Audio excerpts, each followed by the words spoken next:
Baik, bismillahirrahmanirrahim. Assalamualaikum warahmatullahi wabarakatuh. Nah, pada pertemuan kali ini, mata kuliah tata tulis dan komunikasi ilmiah, pertemuan kelima, kita akan membahas tentang metode ilmiah. Nah, jadi apa itu metode ilmiah?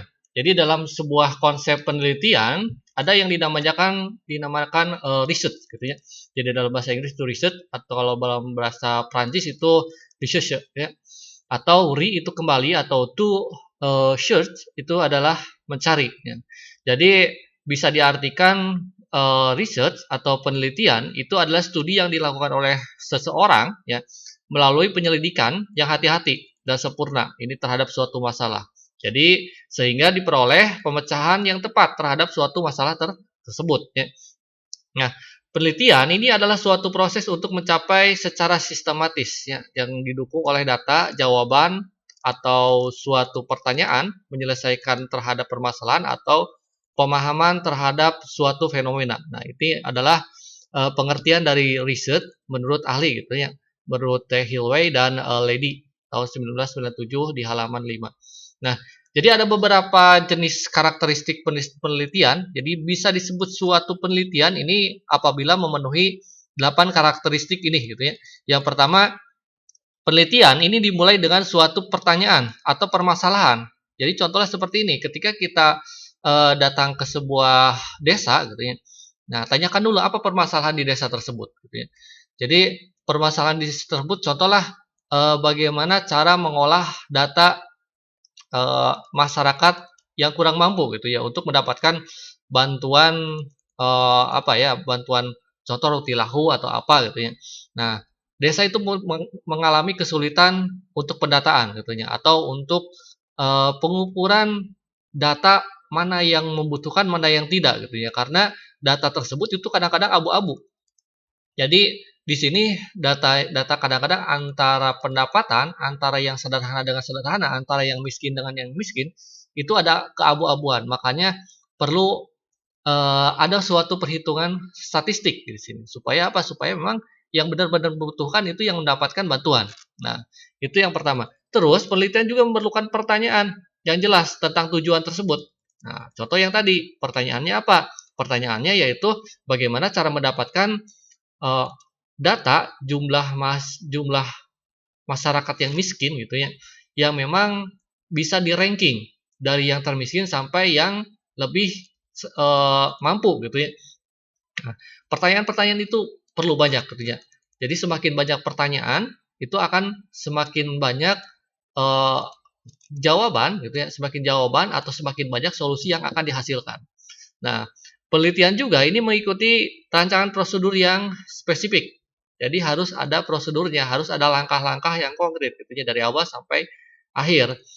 Nah, terus penelitian juga biasanya membagi permasalahan utama menjadi sub-sub masalah yang lebih dapat dikelola. Contoh yang tadi ya, dari masyarakat yang miskin kita bisa membagi, kita bisa menilai gitu ya, kita bisa menilai yang dikategorikan miskin itu apa saja. Contoh keadaan rumahnya, dindingnya itu seperti apa, pakai bilikah, pakai kayu kah, pakai tembok kah gitu ya. Terus atapnya pakai apa gitu ya. Terus lantainya pakai apa, pendapatannya berapa, jumlah anaknya berapa gitu ya dan sebagai macam gitu ya. Nah, sub-sub itu bisa lebih memudahkan kita ya, memudahkan kita untuk mengkategorikan atau mempermudah kita mencari sebuah solusi ya.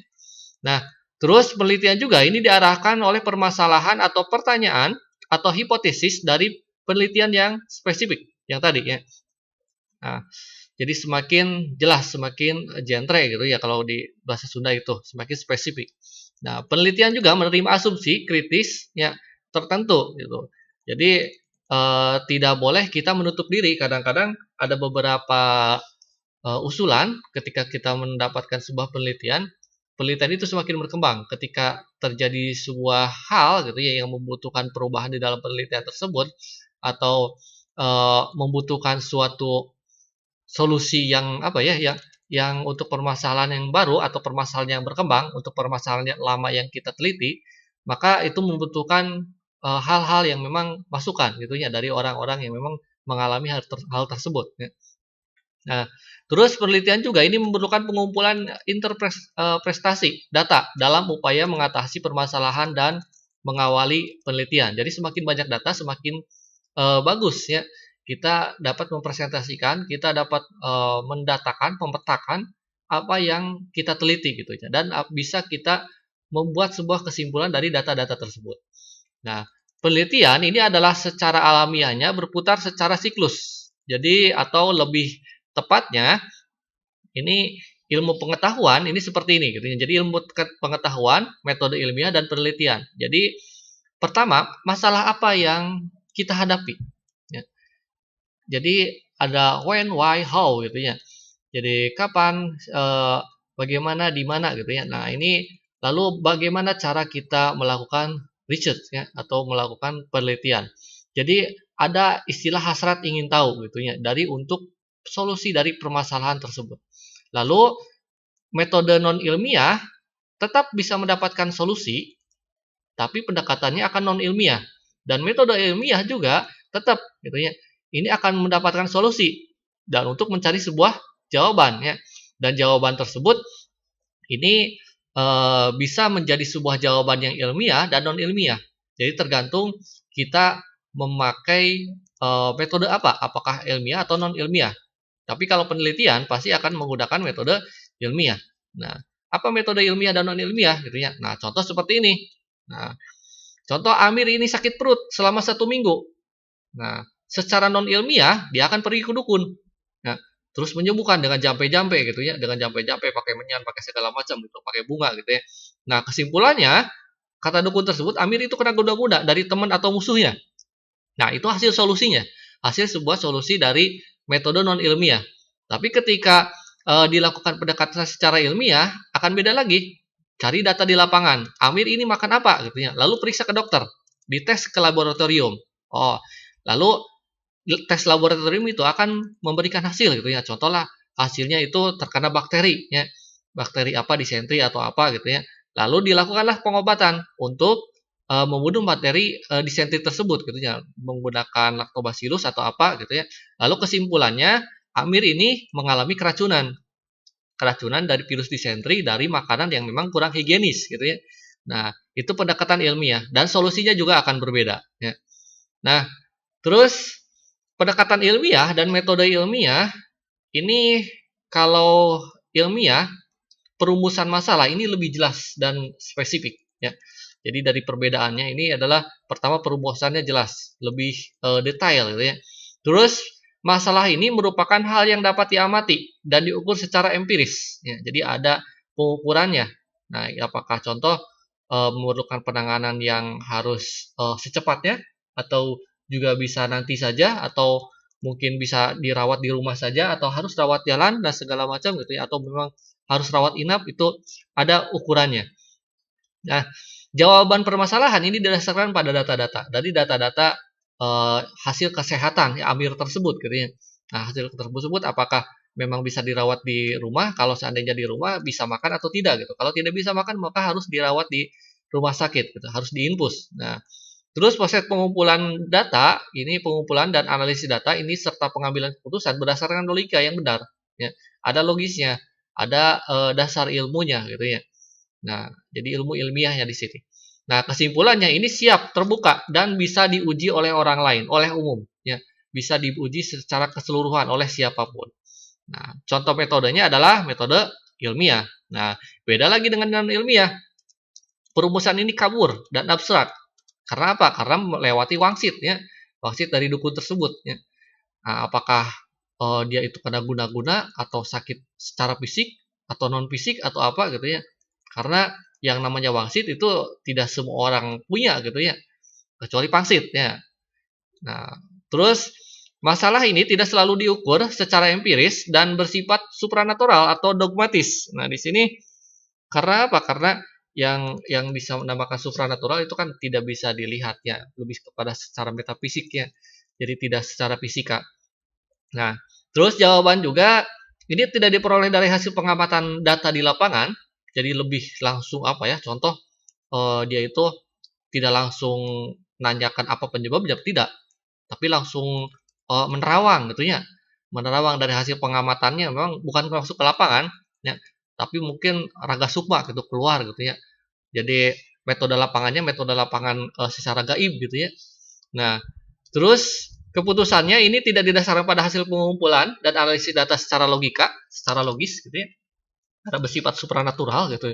Dan kesimpulannya tidak dibuat dan diuji oleh orang lain, cuman oleh dukun tersebut ya, dan tidak tidak semua orang tahu apakah dia itu dukun palsu atau tidak gitu ya. Contoh si Yana gitu ya. Yana Orai Koneng gitu kan, bisa saja gitu ya. Ternyata si Yana itu kabur ke Dauan ya, bukan bukan tikus rup ke Charles Pangeran. Nah, itu karena apa? Karena pendekatannya non ilmiah gitu. Kalau secara ilmiah ya ternyata dia itu naik bis plat koneng gitu ya. Plat kuning, bukan bukan naik naik ular kuning gitu ya, atau diculik ular kuning, bukan. Nah, ini contohnya seperti penggunaan akal sehat, prasangka, intuisi, penentuan secara kebetulan, dan coba-coba pendapat otoritas ilmiah dan pikiran kritis.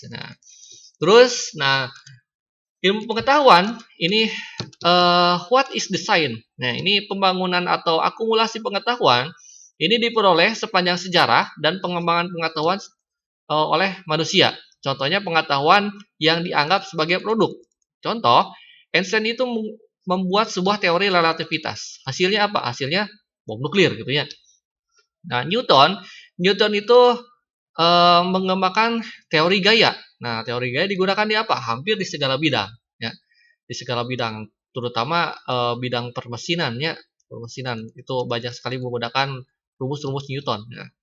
Terus, nah kalau pengetahuan ini diperoleh melalui prosedur ilmiah atau metode ilmiah, ilmu pengetahuan ini dianggap sebagai proses. Ini diproses secara logis, ini dasar alasannya deduktif, rasional, gitu ya, dapat diterima akal, untuk menjelaskan suatu gejala dan diuji secara empiris sehingga bersifat terbuka. Contohnya lahirnya ilmu pengetahuan dan teknologi komputer yang memang sedang kita gunakan, gitu ya. Nah, ini dikemukakan atau ditemukan oleh Alan Turing ya, pada akhir Perang Dunia Kedua, awal komputer itu gitu ya, dan akhirnya menghasilkan sebuah komputer, dan bukan dipakai untuk perang ya, akhirnya bisa dipakai untuk tujuan damai ya, seperti pendidikan yang sekarang kita lakukan di sini gitu ya. Memang awal-awalnya memang untuk perang gitu ya, tapi akhirnya memang bisa digunakan untuk hal yang positif di sini. Nah, terus apakah metode ilmiah itu? Nah, metode ilmiah ini adalah mekanisme atau cara mendapatkan suatu pengetahuan dengan prosedur yang didasarkan pada struktur logis yang terdiri atas tahapan kerja. Nah, pertama, adanya kebutuhan objektif, perumusan teori, masalah, pengumpulan teori, perumusan hipotesis, terus pengumpulan data dan informasi atau fakta, analisis data, dan penarikan kesimpulannya, yang tadi yang pertama kita bahas di sini. Nah, jadi definisi metode ilmiah ini adalah proses berpikir untuk mendapatkan cara penyelesaian berdasarkan bukti-bukti. Ya. Bukan berdasarkan asumsi, tapi berdasarkan bukti-bukti. Dia itu makan apa? Dia itu makan makanan yang kurang higienis. Buktinya apa? Buktinya ini kita teliti makanannya. Oh, ternyata penakanan ini punya bakteri gitu ya. Nah, terus metode ilmiah ini adalah cara kerja ilmu pengetahuan bersifat ilmiah serta merupakan langkah-langkah sistematis digunakan untuk ilmu-ilmu tertentu, baik direfleksikan atau diterima begitu saja, gitu ya. Nah, jadi ada sifat-sifat metode ilmiah. Sifat metode ilmiah pertama itu efisien dalam penggunaan sumber daya seperti tenaga, biaya, waktu, gitu ya. Terus terbuka juga yang tadi disebutkan, bisa dipakai oleh siapa saja dan teruji prosedural, ya, logisnya, dan untuk memperoleh keputusannya, solusinya itu bisa diterima oleh siapa saja, gitu ya. Contohlah orang ketika sakit disentri, ya obatnya LBO gitu, contoh gitu ya. Nah, maka ketika ada orang lain mendapatkan disentri, ya mungkin LBO lagi obatnya, dan itu bisa diterima gitu ya. Kecuali mempunyai komplikasi, maka harus ada obat tambahan. Nah, terus pola pikir dalam metode ilmiah pertama ada induktif dan deduktif ya, kemarin kita bahas. Jadi induktif itu pengambilan kesimpulan bersifat khusus dan menjadi kesimpulan yang bersifat umum, jadi bersifat induk. Nah, kalau deduktif itu sebaliknya, gitu ya, yang umum dulu, kesimpulannya nanti bersifat khusus, ya. Nah, jadi riset process overview ini menurut Gill and Johnson tahun 1997, pertama kita identifikasi dulu area, gitu ya, area yang akan kita teliti itu di mana, contoh di desa, gitu ya. Terus cari topiknya dari permasalahan di desa tersebut, contoh untuk mencari data masyarakat yang kurang mampu gitu ya. Lalu diformulasikan, diobjekkan gitu ya. Data-data apa saja yang kita dapat dapat teliti gitu ya, dapat teliti, dijentrekan gitu ya. Terus disetujui, diformulasikan rencana-rencananya ketika sudah di-rank gitu ya. Lalu dikoleksikan informasinya, dikumpulkan semua informasi-informasinya, dianalisis datanya gitu ya. Lalu bisa dipresentasikan di sini gitu ya. Nah, ini menurut Will, Gill, dan Johnson ya. Jadi ilmu pengetahuan ini sarana berpikir ilmiahnya secara logika matematika, mungkin pernah belajar ya logika matematika. Jadi secara deduksi gitu ya. Pertama itu ada ramalan ya, ada hipotesis. Jadi bukan ramalan secara non ilmiah bukan. Tapi hipotesis, asumsi. Nah, kira-kira yang sakit perut ini karena apa? Apakah dia salah makan? Apakah dia itu kena bakteri? Apakah dia itu punya sakit mah atau apa gitu ya? Nah, karena banyaknya hipotesis ya. Lalu diadakannya pengujian di lab. Nah, lalu pengujiannya menimbulkan sebuah fakta. Faktanya mendapatkan sebuah bakteri gitu ya di dalam perut tersebut ya. Ada bakterinya gitu ya. Lalu diuji secara statistikanya.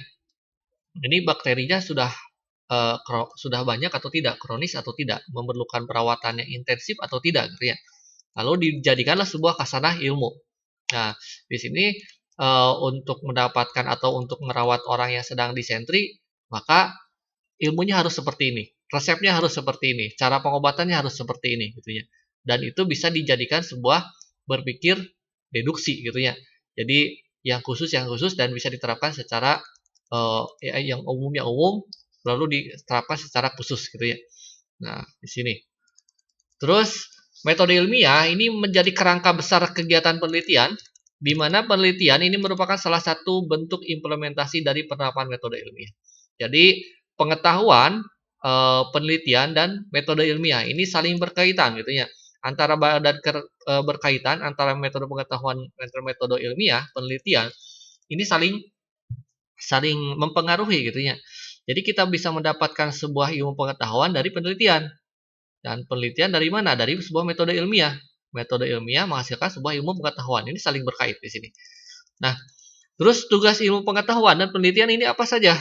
Nah, yang pertama ini mencandra atau menggandakan deskripsi. Ini menggambarkan secara jelas dan cermat hal-hal yang memang sedang dipersoalkan. Ya, contohnya bagaimana cara menghadapi pandemi COVID, gitu ya. Terus menerangkan ekspansi.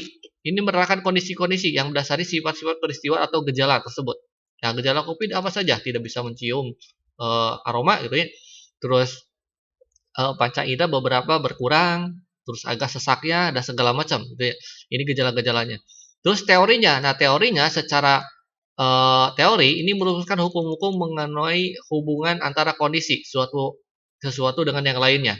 Nah, peristiwa dari suatu dengan yang lainnya. Contohnya gejalanya ini berasal dari apa COVID ini gitu ya. Satu ada yang disebutkan sebagai dari kelelawar gitu ya, ada segala macamnya teori-teorinya. Lalu bagaimana cara untuk membuat sebuah obat di sini ya. Nah, lalu dibuatlah sebuah prediksi atau ramalan. Ini membuat sebuah ramalan, estimasi, proyeksi peristiwa yang bakal terjadi dari gejala-gejala yang akan muncul. Dari penyebaran yang memang cukup cepat gitu ya. Dari 1 orang, dari 3 orang pertama orang Indonesia yang datang masuk ke Indonesia yang punya gejala, akhirnya hampir hampir jutaan yang terpapar COVID. Nah, di sini bisa diramalkan sebelum terjadi sebuah gejala yang sampai jutaan, ketika 3 orang ini disembuhkan dahulu gitu ya, atau mungkin juga jangan dulu masuk ke Indonesia, mungkin tidak akan terjadi hal-hal yang sampai banyak seperti ini gitu ya. Cuman ya itu juga memang sudah takdir juga mungkin ya.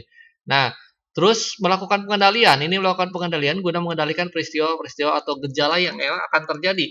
Nah, kalau sudah terlanjur, maka apa saja yang harus dilakukan? Mungkin pakai masker gitu ya, menjaga kebersihan, ya 3M dan segala macam gitu ya. Dan itu dilakukan gitu ya pengendaliannya. Nah, terus kriteria metode ilmiah. Nah, ini pertama berdasarkan fakta. Ada fakta di lapangan itu seperti apa fakta di lapangan ketika contohlah yang tadi ya, yang di desa, permasalahan di desa. Nah, yang di desa itu faktanya memang banyak sekali orang yang miskin dan bebas dari prasangka gitu ya. Apakah benar-benar miskin atau tidak? Ya, kalau kenyataannya banyak sekali di desa-desa yang karena dia itu saudaranya gitu ya, dia mendapatkan bantuan gitu ya. Akhirnya ya banyak prasangka gitu ya, prasangkanya dia mah karena dekat ke dia karena saudaranya gitu ya. Akhirnya banyaklah sebuah prasangka di sini. Terus menggunakan prinsip analisa. Nah, dianalisa harusnya gitu ya, dianalisa apakah dia itu betul-betul miskin atau tidak, atau mampu atau tidak ya. Lalu digunakan setelah hipotesa. Nah, hipotesa dihipotesiskan ya. Nah, menggunakan ukuran yang objektif secara keseluruhan ya. Jadi tanpa ada hal yang mempengaruhi gitu ya. Contohnya mempengaruhi karena dia itu saudaranya gitu ya. Karena itu orang dekatnya, tidak boleh seperti itu. Harus secara objektif, tidak boleh subjektif ya. Terus menggunakan teknik kuantitifikasi. Nah, di sini secara kuantitas, secara keseluruhan, secara hal yang banyak ya. Nanti ketika kuantitas atau data banyak itu bisa dikumpulkan, barulah secara kualitas itu bisa dihitung ya. Nah, contoh seperti ini. Nah, ini berdasarkan fakta. Keterangan yang ingin diperoleh dalam penelitian baik yang akan dikumpulkan dan dianalisa ini harusnya berdasarkan fakta-fakta nyata. Janganlah penemuan yang memang atau pembuktian didasarkan pada khayalan, kira-kira, legenda-legenda atau kegiatan sejenisnya gitu ya. Nah, dan bebas dari prasangka. Contohnya inilah metode ilmiah yang memang bebas dari prasangka, bersih gitu ya. Dari subjektif. Jadi harus memang secara alasan lengkap atau pembuktian secara objektif. Terus menggunakan prinsip analisa. Nah, contohnya di sini gitu ya. Berdasarkan fakta. Fakta di sini adalah ada sebuah desa. Nah, di desa ini pemandangannya ini bagus sekali gitu ya. Nah, kira-kira bagusnya ini dipakai untuk apa? Nah, prasangkanya ini contohlah bagus digunakan untuk desa yang di pegunungan ini karena bagus pemandangannya. Kira-kira bagus nggak kalau dibuatkan sebuah waterboom gitu ya. Nah, prasangkanya gitu ya, kalau seandainya dibuat waterboom, mana ada yang mau mandi di pegunungan gitu ya. Mungkin akan kedinginan kecuali punya ada sumber air panas gitu ya. Beda lagi. Nah, lalu menggunakan prinsip analisa. Nah, dari desa ini dianalisa. Nah, dianalisa. Kira-kira dengan pemandangan yang bagus ini, bagusnya digunakan untuk desa apa?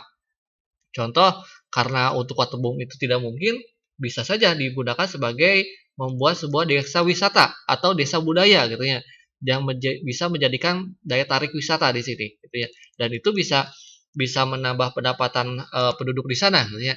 Dan lalu digunakan hipotesa, oh di sini ada sumber air bersih gitu ya.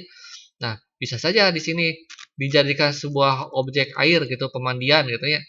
Nah, pemandian atau mungkin objek wisata air ya. Selain apa ya? Selain waterboom gitu. Karena kalau waterboom itu kan harus membuat sebuah kolam renang. Tapi kalau wisata air ya memang secara alamiah memang ada saja gitu ya. Bisa kita membuat sebuah perahu gitu ya, atau mungkin juga apa ya, banyak ya wisata air itu tidak cuma berenang saja gitu kalau seandainya kedinginan gitu ya. Nah, terus menggunakan metode objektif. Nah, ini menggunakan metode objektif bisa juga selain wisata air, hal yang lain secara objektif ini kita bisa teliti sumber mata air di sini. Ternyata kalau digunakan selain digunakan untuk desa wisata, sumber mata air ini bagus sekali digunakan untuk pengemasan air minum gitu ya. Karena omsetnya itu lumayan besar ketika digunakan sebuah pabrik pengemasan air minum. Akhirnya selain di desa wisata, rakyat di sana, penduduk di sana bisa mendapatkan penghasilan dari pabrik pengemasan air minum. Akhirnya dari mana? Dari sumber mata air yang jernih gitu ya, yang bagus dari desa di sana. Nah, lalu gunakan teknik kuantifikasi, dikuantifikasikan ya, dari kuantitasnya di sini gitu ya. Nah, jadi kalau di dalam ketika kita apa ya, ketika kita membuat sebuah ranking ya, menilai sebuah produk di Shopee lah atau di mana gitu ya. Kan ada bintang 1 2 3 4 5. Nah, di sini di desa wisata ini dapat banyak sekali sumber daya alamnya, termasuk air dan pemandangannya yang bagus. Nah, di sini bisa dieksploitasi dari dua hal tersebut. Nah, kira-kira yang menjadi hal yang bintang 5 atau hal unggulan itu adalah sumber mata air untuk pengemasan air minum atau untuk desa wisatanya. Nah, ini bisa di-rankingkan. Nah, ketika di-rankingkan, nah ternyata pengemasan air minum yang lebih bagus gitu ya. Nah, maka diutamakan dulu pengemasan air minum ya. Pengemasan air minum. Nah, karena apa? Karena selain membuat sebuah pabrik pengemasan air minum itu tidak terlalu mahal gitu ya dan pendapatannya lebih besar, maka ketika dananya cukup bisa dijadikan sebuah desa wisata gitu ya. Karena perlu strategi juga di sini gitu ya. Jadi karena kadang-kadang kalau punya modal besar itu bisa saja dua-duanya, tapi kalau mempunyai modal yang pas-pasan, maka harus pilih salah satu yang memang cukup memungkinkan untuk digunakan dan eh, kemungkinan yang memang terbagus di sini yang terbaik untuk dikembangkan salah satunya dulu gitu ya. Nah, terus metode ilmiah ini pertama mendapatkan pengetahuan ilmiah yang rasional teruji sehingga merupakan pengetahuan yang dapat diandalkan, merupakan suatu pengerjaan terhadap kebenaran yang diatur atau dipertimbangkan secara logis dan untuk mencari ilmu pengetahuan yang dimulai dari penentuan masalah gitu ya, yang relevan dari data interpretasi temuan dan diakhiri dengan penarikan sebuah kesimpulan. Nah, ada sikap-sikap ilmiah. Pertama, nalarnya harus tinggi, ya. Logisnya harus tinggi. Daya ingatnya juga harus kuat, ya. Untuk mendapatkan sebuah solusi, untuk mendapatkan sebuah alur peta solusi, maka daya ingatnya harus luas, gitu ya. Contoh yang tadi, yang di desa wisata tersebut. Nah, ini bagus digunakan desa wisata, tapi kita ingat, oh di sini juga ada sumber air yang bagus, gitu ya. Nah, ingatannya dan daya logisnya kuat. Terus akurat juga ya untuk penelitian. Konsentrasi juga harus tinggi, tidak mudah putus asa ketika mendapatkan sebuah halangan gitu ya. Karena ketika membuat sebuah desa wisata atau membuat sebuah pabrik pengemasan air minum itu membutuhkan apa ya? Membutuhkan kerja yang cukup besar ya, selain biaya juga gitu ya. Ada tenaga, ada pikiran segala macam bagaimana cara mengonsep manajemen yang baik atau yang lainnya gitu ya. Nah, terus kooperatif ini menjunjung tinggi kerjasama karena tidak sedikit ketika membuat sebuah badan usaha di desa, ketika sudah jadi itu menjadi sebuah pertengkaran, ya, terutama ketika pendapatannya tinggi, mereka akan saling berebut. Nah, di sini harus ada suatu manajemen, harus ada suatu aturan pertama SK-nya gitu ya, atau mungkin kalau di dalam organisasi itu ada ADART-nya gitu ya, anggaran dasar dan anggaran rumah tangga, ada aturan-aturan tertentu ya yang harus disepakati seluruh anggota. Ketika terjadi suatu hal di kemudian hari, maka aturan tersebut menjadi sebuah acuan di sini. Nah, terus tekun, sabar ya di sini karena tidak mudah juga gitu ya. Bersemangat tinggi dan punya motivasi yang kuat untuk mewujudkan mimpi tersebut ya. Terus jujur dan bertanggung jawab. Ini hal yang sangat penting sekali karena tidak sedikit organisasi atau suatu badan usaha runtuh gitu ya karena sikap ketidakjujuran atau kurang tanggung jawab gitu ya. Nah, terus langkah-langkah penulisan. Nah, ketika dibuat menjadi sebuah jurnal ilmiah gitu ya dari solusi yang tadi gitu ya. Bisa dari pembuatan desa wisata menjadi sebuah jurnal ilmiah atau pembuatan obat disentri menjadi jurnal ilmiah bisa saja. Yang tadi pertama harus ada observasi dulu, identifikasi masalahnya apa, dihipotesiskan, dieksperimenkan, sudah sukses atau tidak, dianalisis hasilnya ya. Lalu dibuatlah sebuah kesimpulan. Nah, dari keenam hal ini adalah sebuah ilmu pengetahuan. Lalu bisa ilmu pengetahuan ini dipublikasikan, dihasilkan dari menjadikan sebuah jurnal gitu ya. Nah, pertama harus observasi. Nah, ini di observasinya ini bisa banyak sekali gitu ya. Ada beberapa hal, contoh gunakan referensi buku dari jurnal-jurnal gitu ya, atau kumpulkan informasi dari ahli-ahli ya. Terus lakukan eksplorasi yang berhubungan dengan topik, bisa langsung terjun ke lapangan di sini. Jadi yang dinamakan observasi itu bisa secara studi pustakaan, bisa secara lapangan gitu ya, dan segala macam di sini. Terus identifikasi juga masalah-masalahnya gitu ya. Jadi supaya masalah tersebut masalah tersebut lebih fokus, maka harus ada batasan masalah ya. Jadi contoh yang tadi gitu ya, permasalahan untuk untuk merancang sebuah penerimaan bantuan rutilahu, maka pertanyaan-pertanyaan tersebut cukup untuk pendapatan atau hasil kekayaan dari keluarga tersebut. tidak bisa kita menanyakan hal-hal di luar tersebut gitu ya. Contoh hal-hal yang memang tidak ada hubungannya, tidak ada korelasi dari masalah tersebut. Contoh masalah dia itu eh, apa ya? Dia itu pakaiannya itu seperti apa gitu ya. Harganya berapa gitu ya. Atau mungkin juga saudaranya berapa gitu. Karena yang ditanyakan itu cuma kakaknya saja, cuman orang yang tinggal di rumah tersebut, tidak seluruh keluarga atau mungkin juga kakek, nenek atau saudara, adik kakak tidak, tidak. Karena itu akan meluas, ya. Karena yang diberi bantuan cuma satu rumah, satu kakak itu saja gitu ya. Nah, lalu diuji hipotesis ya. Ini diuji ya digunakan pengamatan lalu sebagai dasar hipotesis lalu dirumuskan ya untuk memulai sebuah proyek eksperimen gitu ya.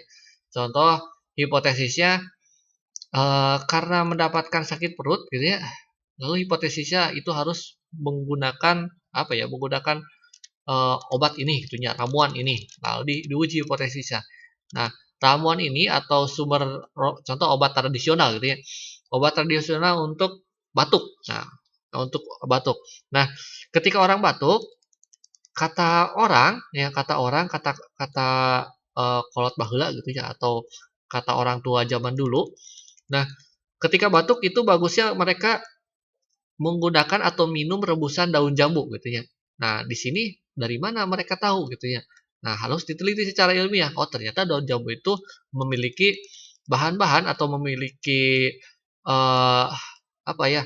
Suatu nutrisi untuk meredakan batuk gitu ya, secara secara eh, herbal gitu ya. Nah, itu bisa diuji secara hipotesis ya.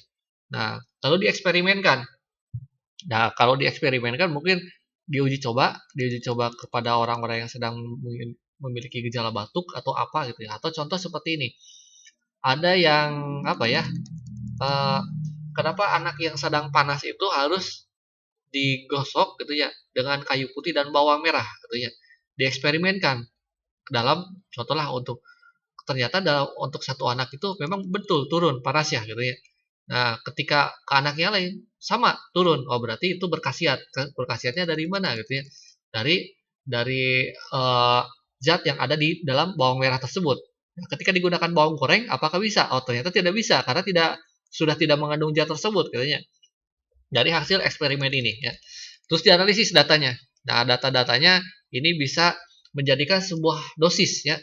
Nah, dosis untuk daun jambunya itu harus berapa gelas gitu ya. Atau berapa siung bawang merahnya gitu ya. Atau contoh untuk menurunkan hasilnya untuk menurunkan sebuah panas itu digunakan paracetamol untuk sekian tahun, 2 tahun itu harus berapa mili ya. Itu ada dari hasil analisis data. Nah, lalu dijadikan sebuah kesimpulan. Nah, kesimpulan di sini untuk mendapatkan kesembuhan, anak yang di bawah 2 tahun itu harus meminum paracetamol setiap 4 jam sekali gitu ya. Itu kurang lebih 5 mili gitu ya.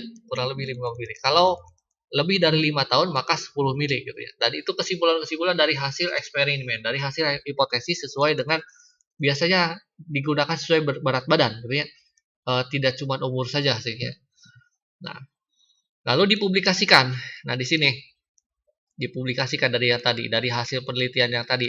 Penelitian pengobatan herbal menggunakan daun jambu gitu ya. Pengobatan batuk menggunakan daun jambu. Nah, dipublikasikan. Nah, secara ilmiah, hasilnya secara konkret atau bagaimana cara pengobatan orang anak yang sedang panas menggunakan bawang merah gitu ya. Nah, ada abstraknya, ada pendahuluannya, ada metodenya, hasil pembahasannya, diskusi dan referensi dari daftar pustaka gitu ya, dari yang tadi gitu ya. Nah, baik, itu saja yang dapat saya sampaikan. Terima kasih atas kehadirannya. Saya tutup. Wabillahi taufiq hidayah. Wassalamualaikum warahmatullahi wabarakatuh.